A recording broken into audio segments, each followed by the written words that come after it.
So now let's apply gravitational potential energy. Now that we know how to calculate it, next step is to update our work and energy problem solving process. So when we identify the system, if it's just the object, we only include kinetic energy. If we include the Earth in the system, we include kinetic and gravitational potential energy. And then we have to be careful when we draw our force in the free body diagram. We need to determine if any of those forces are doing external work, keeping in mind that if we include the Earth, we ignore the work done by gravity. That is an internal force at that point. That's the only change into our process for using work and energy. So let's go through some problems now and let's take a look at that. So example, 2 kilogram ball is dropped from a height of 10 meters. Calculate the speed of the ball before it strikes the ground using 3 methods. Kinematics, work energy using the ball as a system, work energy using the ball earth system, and make sure we get the same. So let's do kinematics first. So we're going to drop it. So the initial velocity here is 0. We would like to know how fast it's moving and the height here. Instead of 10, I'm just going to call it h meters. Okay, so this distance here is h. Okay, so kinematics. We're going to list out all our kinematic variables at this point. You should be very comfortable with this. Right? We say the displacement is h. We need to assign directions. We'll say down is positive, so that's h. Initial velocity is 0. Acceleration is positive g because it's pointing downward, and we said down was the positive direction. Don't know the time. We want to calculate this. The kinematic equation that relates those kinematic variables is going to be this. Right? And so that's going to be v squared is equal to 0 squared plus 2gh, or v is going to be root 2gh. Okay, so that's cool. That's fine. We did part B when we did the lesson on kinetic energy in the process. Go back and look at that one. That's not super important, see? But now let's lose the ball earth system. Okay, so we're going to draw our free body diagram. We're going to say like, okay, we have mg acting on it, but we've included the earth in the system, so the work is actually 0. Why is it 0? Because there are no external forces. Gravity is acting on it, because we're skipping this one. For the ball earth system, gravity is an internal force for the ball earth system. So there's no external forces doing any work. Therefore, the change in energy is going to be 0. Okay, and so we want to look at the initial energy and the final energy. And we got to consider 2 forms of energy when we're doing these calculations. We want to look at the energy at the start of the motion, gravitational and kinetic energy. So where is our reference height going to be? In this case, the ball goes from here to here. We'll make our reference height location here, the lowest point. Then the energy up here for this guy is going to be mgh. Does it have any kinetic energy? No. Okay.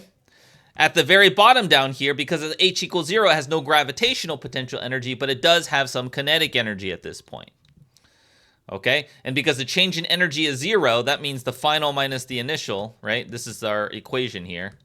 This equals 0. That implies that the final energy equals the initial energy. We call that conservation of energy, by the way. If the energy doesn't change, conservation of energy.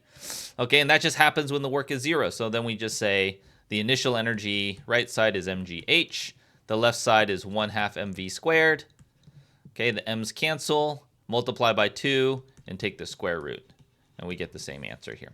Okay, so that's the process for including the Earth in the system. Notice we basically saying the work is 0, but we're including the gravitational potential energy. And we want to include it in both cases. At every moment, we want to think, what's the kinetic energy? What's the gravitational potential energy? But we only do that when we only include gravitational potential when the Earth is part of our system. Let's do something a bit more complicated now. More complicated scenario that we can't do by kinematics. That would be extremely difficult because we have a curved surface here. So we have a small block, mass 0.2 kilograms, starts at rest at A, slides to B, where its speed is 8 meters per second. So here the velocity is 0. Here it's moving at 8 meters per second. And then it slides along at 10 meters before coming to rest at C. And here the velocity, the velocity is 0 because it comes to rest. And there's friction along all the surfaces. What is the work of friction along the curved surface? Okay, so first, what is our system? Generally, if they're not going to tell you what the system is, if there's a change in height, I'm already going to include the Earth. The system is going to be the block plus the Earth. If I have a choice in the matter, I'm always going to include as much as I can, especially if there's a change in height. Include the Earth, so we just deal with the gravitational potential energy. Now we're going to draw our free body diagram. So we're going to have, let's just do it at some point. Remember, the free body diagram is going to change here along the motion. But we have mg here. We're going to have a normal force here. And then we're going to have a frictional force parallel to the surface. Okay? So that's our free body diagram. Nothing else is touching the object, so we're done with our free body diagram, right? So then we want to think about what's the direction of the displacement for the purposes of calculating work. Remember, at this moment, at this small instant in time, the displacement's parallel to the surface there. So which ones are going to do work? Okay, so for the purpose of work calculation, we need to think about which force are doing work. Well, the normal force, not going to do work. Why? Because it's perpendicular. Perpendicular to the displacement, doesn't do any work. Frictional force is going to do negative work. So it's going to be negative work done by friction. Okay.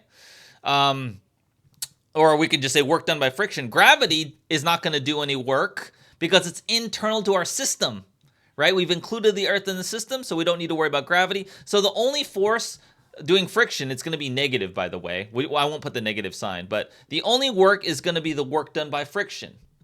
Okay, now because the displacement varies and the friction varies, it's a little bit complicated to do it along this point. So we're just going to do this. This is going to be the change in energy, which is the final energy minus the initial energy. So when you think about the energy at the start, because we've included the Earth, there are two forms of energy we have to consider, the kinetic energy and the gravitational potential energy. Now, initially at the start here has no kinetic energy. Gravitational potential energy depends on where we put the reference height. So let's make the reference height the lowest point here, the ground, h equal to 0, and then it's 4 meters above. So the initial energy is going to be mgh, only potential energy, which is going to be 0.2. We'll use 10 for g, and then the height is 4. So that's going to be 8 joules. Okay, I use 10 instead of 9.8 just to make the numbers a little bit nicer. Cool. Now, what about the energy at the bottom down here, at B? Okay, at the bottom of this ramp, okay, along this curved surface. Why am I considering this point? Because I only want to know the work of friction along the curved surface, along this part. So we're going to go from here to here. Now, there's no gravitational potential energy here because it's at h equals 0 at that point. So it only has kinetic energy, which is 1/2 times 0.2. And we know how fast he's moving down here. It's 8. Okay, so that's going to be 6.4 joules.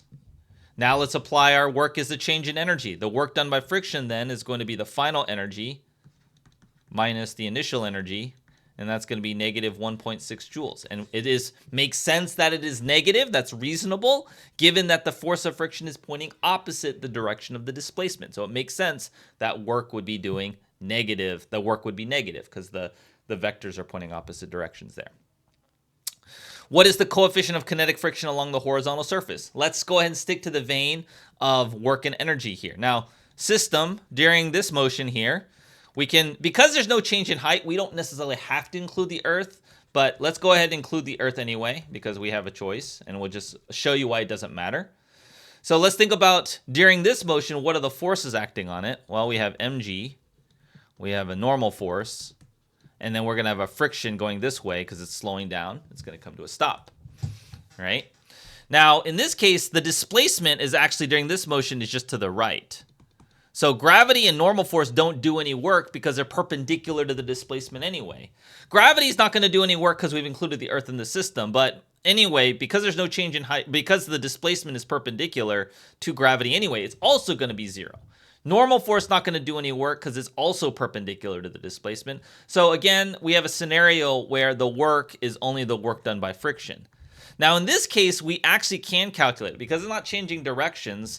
The frictional force is going to be negative force of friction times the displacement. Why? Because the frictional force is not really going to change, right? Because the normal force isn't going to change because this is kinetic friction.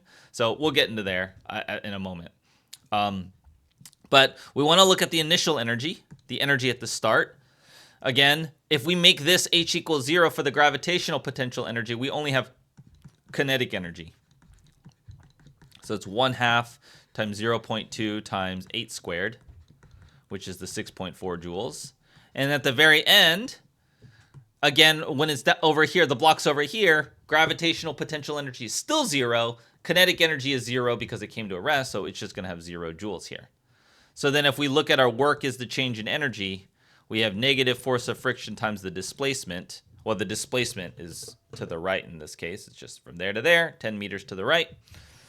10 is equal to final energy minus the initial energy, minus 6.4, like that, which is negative 6.4. Okay, so therefore we know the force of friction, the negatives will cancel. The force of friction is going to be 0.64 newtons. Just divided the 10 over to here. Now, they're not asking what the frictional force is, they're asking what the coefficient of kinetic friction.